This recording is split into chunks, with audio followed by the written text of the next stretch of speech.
Hello everyone. Are you still confused about how to file AOC4 offline? Don't worry, in this video we will go step by step to make the filing process simple and clear for you. If you find this video helpful, please do not forget to like, share and subscribe and do share it with your friends. So let's get started. ये है हमारा MCA V3 portal जिसपे हमको सबसे पहले करना है login. अपनी user ID, password, captcha code डाल के हमको लॉगिन पे क्लिक करना होता है। उसके बाद हमारा इस तरह से एक पेज ओपन होकर आता है। ये लॉगिन करने के बाद आपका पेज ओपन हो जाता है। यहाँ पर माई एप्लीकेशन में जाकर माई एप्लीकेशन में जब आप क्लिक करोगे उसके बाद कंपनी ई फाइलिंग में जाकर आपको सिर्फ कर्सर मूव करना होता है। एनुअल फाइलिंग्स में जाकर थर्ड फॉर्म जो आ रहा है AOC4 financial statements and other documents offline, वहां पर जाकर आपको क्लिक करना है। जैसे ही आप क्लिक करते हो तो आपका AOC4 ऑफलाइन मोड वाला खुल जाता है। ये यहाँ पर फिर आपको सिन नंबर डालना है, बिल्कुल एज इट इज फॉर्म है जैसा हमारा AOC4 V2 पोर्टल पे होता था। एंड ये जो सिन नंबर मैंने डाला है ये सिर्फ एक डमी फॉर्म है क्योंकि this is only for the demonstration purpose, it does not contain any actual company information. तो मैंने यहाँ पे सिर्फ एक इलस्ट्रेशन के लिए ही डिटेल्स को फिल किया है, तो ऐसा नहीं है कि ये कोई रियल कंपनी के लिए मैंने सारी इंफॉर्मेशन मैंने इसमें डाली हुई है। तो सिर्फ जैसे ही आप सिन नंबर डालते हैं आपकी authorise capital, name, address of the company, email ID ये प्रीफिल होकर आती है। देन फाइनेंशियल ईयर आपको सिलेक्ट करना है, जैसे कि हम 2024-25 का सिलेक्ट कर रहे हैं, मतलब हम फाइल करने जा रहे हैं तो 1 अप्रैल 2024 से 31 मार्च 2025 का जो ये फाइनेंशियल ईयर है ये उसके लिए फॉर्म का फाइलिंग हो रही है, तो वही मैंने ईयर को सिलेक्ट किया है यहाँ पे। फोर्थ पॉइंट है date of board of directors meeting in which financial statements are approve. तो ये भी मैंने एक इमेजिनरी ही डेट डाली हुई है कि जिस मीटिंग में या आपकी जब भी मीटिंग हुई हो बोर्ड ऑफ डायरेक्टर्स की जिसमें फाइनेंशियल स्टेटमेंट्स को अप्रूव किया जा रहा है, आप यहाँ पे वो डेट डालेंगे। Then nature of the financial statement जो भी हो आपके केस में, मैंने यहाँ पे अडॉप्टेड फाइनेंशियल स्टेटमेंट लिया है। प्रोविजनल फाइनेंशियल स्टेटमेंट अगर आपके केस में पहले फाइल हुए हैं या नहीं, जैसा भी आपका केस हो आप वो सिलेक्ट करेंगे, मैंने यहाँ पे नो किया है। Whether adopted in urgent AGM, तो यहाँ पे मेरे केस में तो नो है क्योंकि AGM अर्जेंट नहीं हुई है, तो यहाँ पे हमारा नो है। आपका जो भी हो आप वो सिलेक्ट करिए। नेक्स्ट सिग्नेटरी डिटेल्स, तो यहाँ पे थोड़े से ऑप्शंस खोल दिए गए हैं ज़्यादा। पहले इतने सारे डेजिग्नेशंस नहीं हुआ करते थे, लेकिन अब manager, secretary, director, CEO, CFO, interim resolution professional, liquidator of the company, बहुत सारे ऐसे डेजिग्नेशन हैं जो यहाँ पे ड्रॉप डाउन लिस्ट में शो हो रहे हैं। तो ये वो लोग हैं जिनकी आपको इन्फॉर्मेशन डालनी है who have signed the financial statements. तो मैंने यहाँ पे डिन नंबर डाला है, डायरेक्टर डाला है, मतलब डायरेक्टर की डिटेल्स डाल रही हूँ मैं यहाँ पे, तो डिन नंबर डाला, नेम प्रीफिल होकर आ जाता है। यहाँ पे फिर आपको डेजिग्नेशन सिलेक्ट करना है and date of signing of the financial statement. मैंने एक ही डेट को लेके एज लाइक मैंने सब चीज़ें फिल कर दी हैं। मैंने सेकंड डायरेक्टर का डिन नंबर डाला है, डिन नंबर डाल के जो आपका नेम है वो यहाँ पे आ गया है। देन डेजिग्नेशन अपने आप director and then date of signing of the financial statement. तो ये मैंने यहाँ पे डेट सिलेक्ट कर दी है 16 सितंबर 2025। देन उसके बाद नीचे आके date of board of directors meeting in which board report referred under section 134 was approve. तो जब भी आपकी बोर्ड ऑफ डायरेक्टर्स की मीटिंग हुई हो जिसमें बोर्ड अप्रूव किए हो वो आपको डालना है। देन यहाँ पे डिन नंबर वगैरह डालनी थी उन लोगों की जो अप्रूव किए गए, मैंने अभी छोड़ दिया है क्योंकि ये एक नीचे जब हम इसको सेव करेंगे तो ये एरर शो करता है। दैट मीन्स अगर आपने कोई पॉइंट छोड़ दिया है तो जैसे कि सारे फॉर्म्स में किया जाता है वैसे ही एरर आता है। AGM हुई है या नहीं हुई है वो यस आपका ऑटोमेटिकली सिलेक्ट होता है यहाँ पे, मतलब आप यहाँ पे चेंज नहीं कर सकते हो। डेट ऑफ AGM आपने डालनी है, ड्यू डेट डालनी है, whether any extension for the AGM granted, no. Then फिर उसके बाद जब मैंने इसको सेव पे क्लिक किया तो जैसे ही सारे फॉर्म्स में एरर देता है, अगर हमारा कुछ रह जाता है तो उसी तरह से उसने यहाँ पर भी एरर दिया है। तो यहाँ पर मैंने ऊपर वाले जो डिन नंबर है उन्हीं को नीचे कॉपी पेस्ट करके किया है। तो ये मैंने जैसे ही डिन डाला, नेम प्रीफिल हो गया है, डेट ऑफ साइनिंग ये मैंने वही डाल दिया, लेकिन यहाँ पर ये एक एरर दे दिया है, प्लीज एंटर अ वैलिड डिन नंबर और दी इनकम टैक्स पैन नंबर। तो फिलहाल मैं अभी यहाँ पे पहले दूसरा डाल के देख लेती हूँ कि इसमें तो एरर कोई नहीं आ रहा है। तो फिलहाल जो है ये डायरेक्टर डाल के date of signing of the board report, तो हमने यहाँ पे बोर्ड रिपोर्ट की डेट डाल दी है। देन अभी भी क्योंकि ये एरर शो हो रहा है, देन इसको, और ये डेट नहीं ले रहा है, जब तक ये एरर नहीं जा रहा है, ये date of signing of the board report नहीं ले रहा है। देन मैंने यहाँ पे 2-3 बार ट्राई किया है, आपके में भी अगर ऐसे एरर आता है तो आपको भी 2-3 बार ये बस इसको ट्राई करना है, हो सकता है ये हो जाए, क्योंकि मे बी ये हम लोग फर्स्ट टाइम फाइल कर रहे हैं, फर्स्ट टाइम V3 पोर्टल पे ये फॉर्म्स आए हैं, तो उसका ये एरर हो सकता है और ये हल्की हल्की ये चीज़ें सॉल्व हो जाएंगी। देन यहाँ पे अब जब मैंने डिन नंबर डाला है उसको हटा के देन ये प्रॉपरली उसने ले लिया है। देन हम नीचे आएंगे, ये हमने ऑलरेडी सेव कर दिया है, whether the company is a subsidiary company, मेरे में सब्सिडरी नहीं है तो मैंने इसको यहाँ पे नो सेलेक्ट किया है। देन यहाँ पे SRN number of form ADT 1।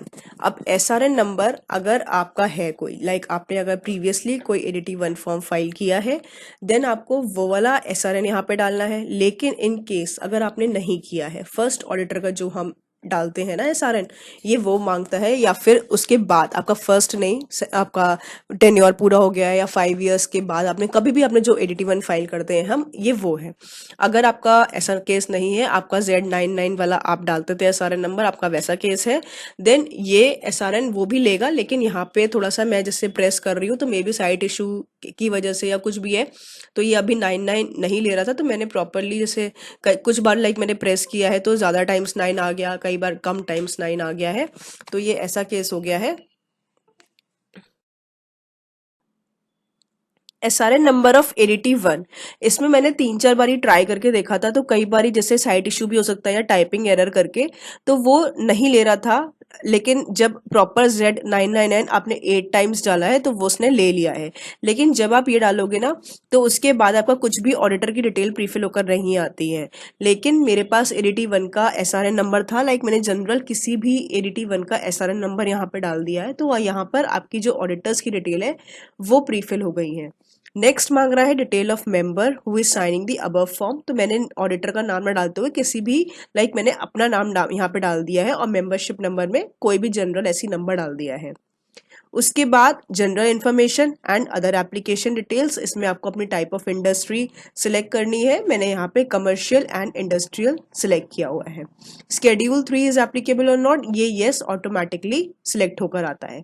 Consolidated financial statement required, मेरे केस में नो है, आपके केस में जैसा भी हो। Next disclosures about the related party transaction, तो मेरे में नो है, आपका जैसा भी केस हो आप उसके अकॉर्डिंगली सिलेक्ट कर सकते हो। नेक्स्ट यहाँ पे मेरा नॉट एप्लीकेबल था गवर्नमेंट कंपनी का रिगार्डिंग पॉइंट, तो मैंने नॉट एप्लीकेबल किया है। CSR एप्लीकेबल और नॉट, मैंने यहाँ पे नॉट एप्लीकेबल किया है। सेक्रेटरियल ऑडिट मेरे में एप्लीकेबल नहीं था तो मैंने नो करा है। देन उसके बाद सबमिट पे हम क्लिक कर देंगे।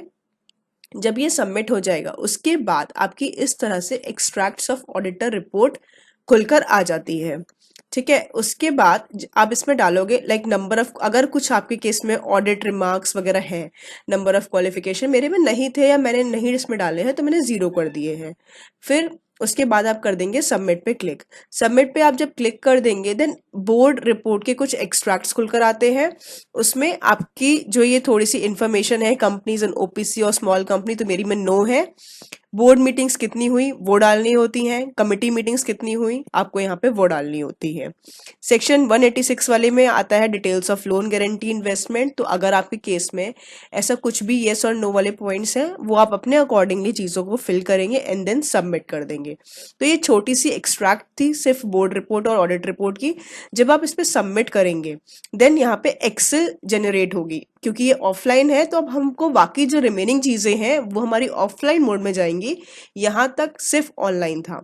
अब जितनी भी चीज़ें होंगी वो होंगी हमारी ऑफलाइन मोड में। तो अभी फिलहाल एक्सेल जनरेशन इन प्रोग्रेस चल रहा है। अभी एक्सेल फाइल्स AOC4 की, ऑडिट रिपोर्ट की, बोर्ड रिपोर्ट की बन रही है, एक्सेल जनरेट हो रही है। यहाँ पर एक्सेल जनरेशन कंप्लीटेड हो गया है। जब एक्सेल जनरेट हो जाएगा देन उसके बाद आपको नीचे जो आ रहा है Excel generation completed, click to download, आपको वहां पर क्लिक करके उसको डाउनलोड करना है। थोड़ा सा यहाँ पे थोड़ा सा साइट इशू की वजह से ये हट नहीं रहा है, अदरवाइज आपको नीचे यहाँ पर क्लिक करके डाउनलोड करना है। और अगर आपकी कंपनी में और भी थी, लाइक कंसोलिडेटेड फाइनेंशियल स्टेटमेंट्स थे या जो भी अदर चीजें थी, उसके अकॉर्डिंगली आपकी फाइल्स खुलकर आएंगी। मेरे में ऐसा कुछ भी नहीं था, इसीलिए सिर्फ यही 3 फाइल्स जनरेट होकर आएंगी इन एक्सेल फॉर्मेट। तो यहाँ पर अभी फिलहाल ये हट गया है। तो यहाँ पे मैंने जब यहाँ पे डाउनलोड पे अभी मैंने क्लिक करना है, थोड़ा सा साइट थोड़ी सी स्लो वर्क कर रही है।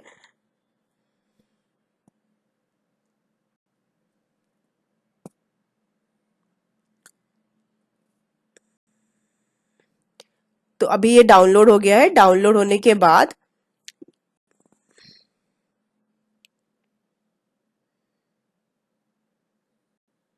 नहीं, अभी ये इसमें डाउनलोड नहीं हुआ है, थोड़ा सा डाउनलोडिंग में प्रॉब्लम हो रही है। यहाँ पे डाउनलोड पे जब हमने फिर से दोबारा से क्लिक किया है, देन उसके बाद यहाँ पर डाउनलोड हुआ है। डाउनलोड के बाद यहाँ पे जिप फाइल एक बनकर आ जाएगी। उस जिप फाइल में ही तीनों फॉर्म्स होंगे, AOC4, बोर्ड रिपोर्ट और डायरेक्टर रिपोर्ट। ये इस तरह से एक फाइल बनकर आ गई है, जिप फाइल। अब इसको आपको जहां पर भी सेव करना है, आप उसके अकॉर्डिंगली यहाँ से कट करके यहाँ पे मैंने सेव कर लिया है।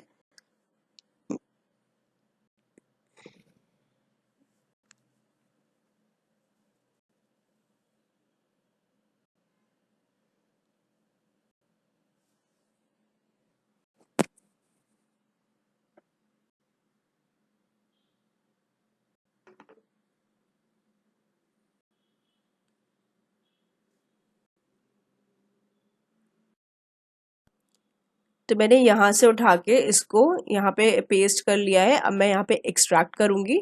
सारी फाइल्स यहाँ पे एक्सट्रैक्ट हो गई हैं। उसके बाद कोई भी, जैसे लाइक AOC4 मैंने यहाँ पे खोला है पहले। AOC4 की जो एक्सेल शीट होगी वो एक्सेल मतलब फॉर्मेट में ये खुल गई है।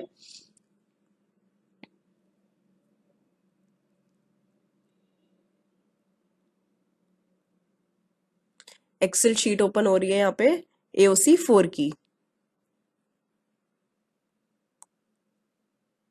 थोड़ी सी शीट्स की भी प्रोसेसिंग स्लो है।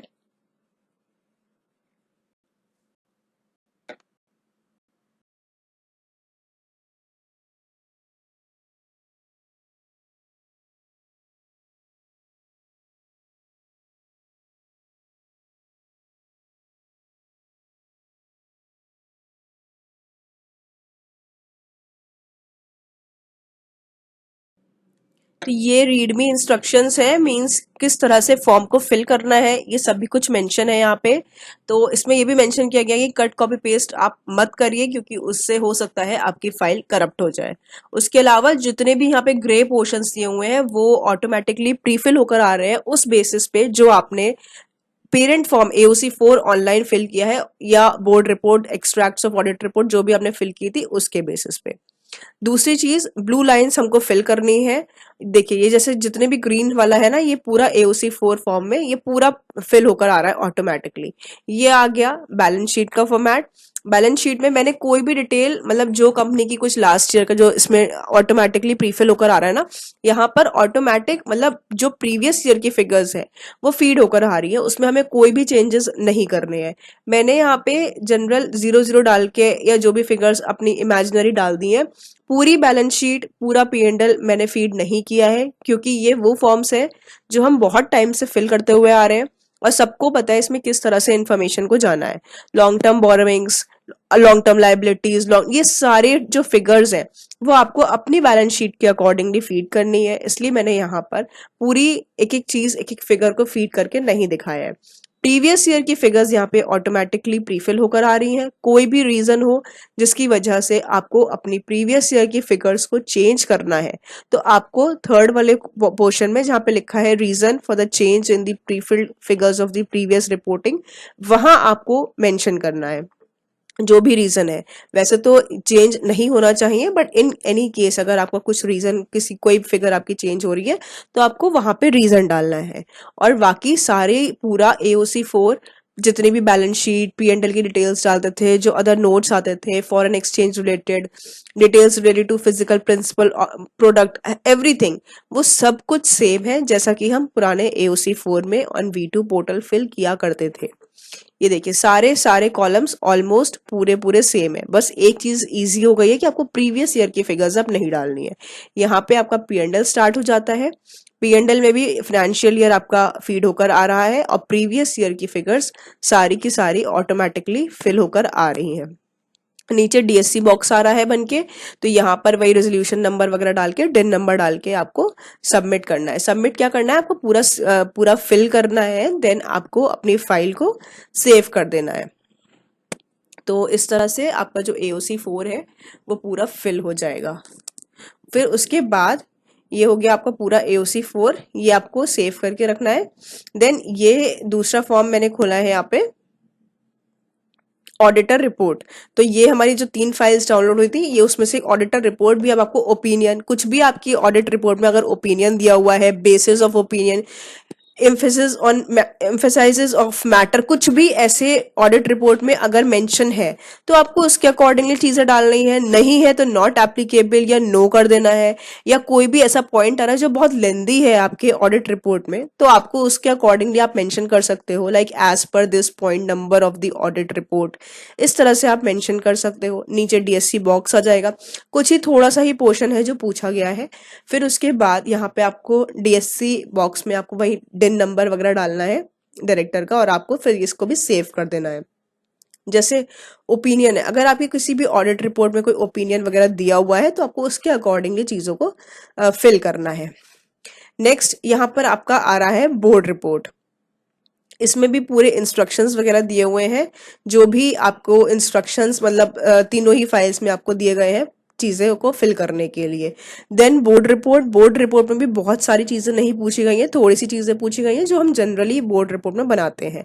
देन यहाँ पे आपको बोर्ड मीटिंग्स की डिटेल्स डालनी है, date, number of directors present, number of directors attended, इस तरह से करके जो भी आपको पहले पूछा जाता था।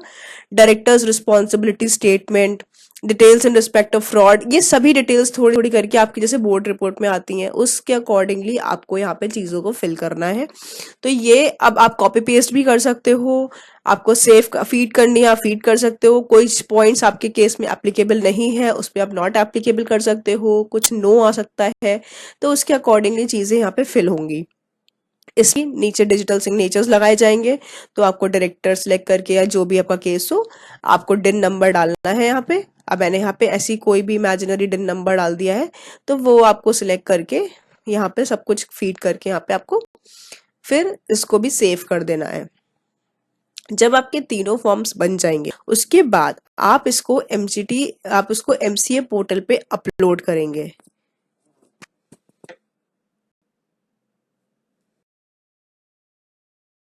जब आपके तीनों फॉर्म्स बन जाएंगे उसके बाद आप इसको पोर्टल पे अपलोड करने के लिए वापस से यहाँ पर आएंगे एडिट में जाके। देन आप अपने तीनों जहाँ पर भी आपने सेव कर रखे हैं, सबसे पहले AOC 4 को सिलेक्ट करना है। आप यहाँ पे सिलेक्ट करोगे, मेरे यहाँ पर आएगा एरर क्योंकि मैंने डेटा फिल नहीं किया है। तो आप जब इस एरर पे क्लिक करेंगे ना, तब आपका वो एक फाइल डाउनलोड होगी और उसमें सारे एरर्स शो करेगा, जिसकी वजह से आपकी ये फाइल अपलोड नहीं हो पा रही है। तो फिलहाल क्योंकि मैंने सिर्फ ये डेमोन्स्ट्रेशन पर्पस के लिए किया था, इसलिए मैंने पूरा फिल नहीं किया है।